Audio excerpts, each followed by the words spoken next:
Assalamualaikum warahmatullahi wabarakatuh.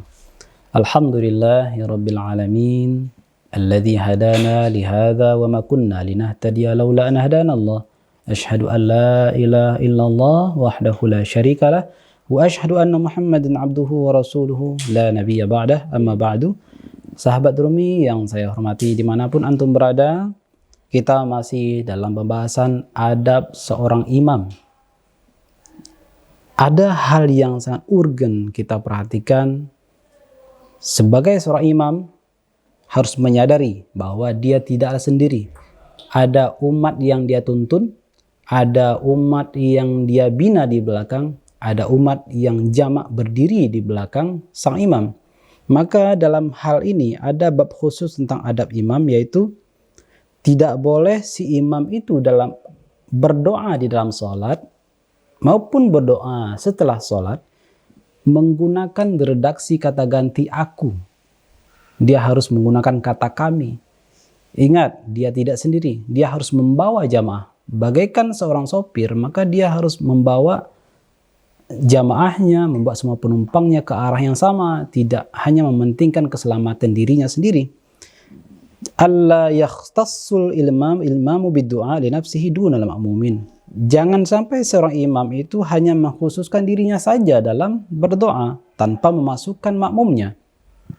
Bal yustahabbu lil imami an yusyrikal ma'mumina biddu'a. An yusyarrikal ma'mumina biddu'a. Bahkan disunatkan bagi seorang imam untuk mengikutsertakan makmum dalam doanya.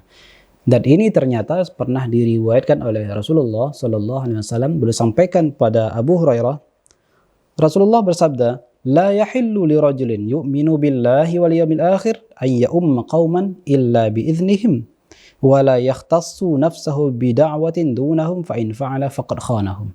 Ini penting sekali kita pahami, teman-teman Rumi semuanya. Rasulullah menggunakan redaksi la yahillu, tidak halal.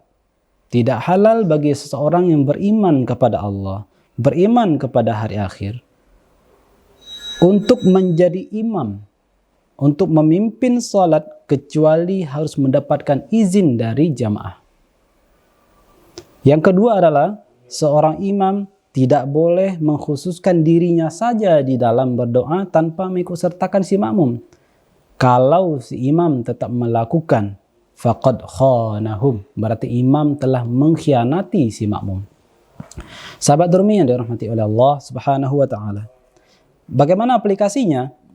Apabila dalam aktivitas doa, contoh dalam doa kunut, baik doa kunut witir maupun doa kunut subuh, biasanya kalau kita sholat sendiri, kalau memang terpaksa sholat sendiri dan kita berkunut, biasanya kita akan membaca Allahumma hdini fiman hadait. Allahumma ihdini dengan dhamir atau kata ganti tunggal. Maka ketika dia berjamaah, maka dia harus membaca Allahumma hdina fiman hadait. Tidak boleh menggunakan Allahumma hdini. Jadi harus memperhatikan nih, ada makmum di belakangnya, ada jamaah di belakangnya. Jangan egois dengan dirinya sendiri. Masukkan semuanya dalam doanya. Jangan fokus hanya pada dirinya sendiri. Itulah fungsi sholat berjamaah. Bagaimana si imam itu harus dilatih kepekaannya, bahwa ada orang di belakangnya, bahwa ada jamaahnya.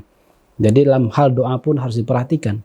Bahkan ternyata meskipun kita sholat sendiri, kita tetap disunatkan berdoa menggunakan redaksi jamak, menggunakan redaksi kata ganti plural. Mengapa demikian? Meskipun dalam sajadah kita tidak sholat berjamaah, atau kita berdoa dalam kondisi biasa, bukan berdoa setelah sholat, tetap kita disunatkan membaca doa dengan redaksi plural. Mengapa demikian? Kita niatkan memasukkan orang tua kita niatkan memasukkan sahabat-sahabat kita, orang muslim, orang mukmin pada umumnya.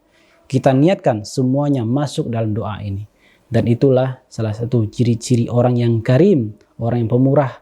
Pemurahnya juga merasuki kepada doanya. Wallahu ta'ala a'lam. Assalamualaikum warahmatullahi wabarakatuh.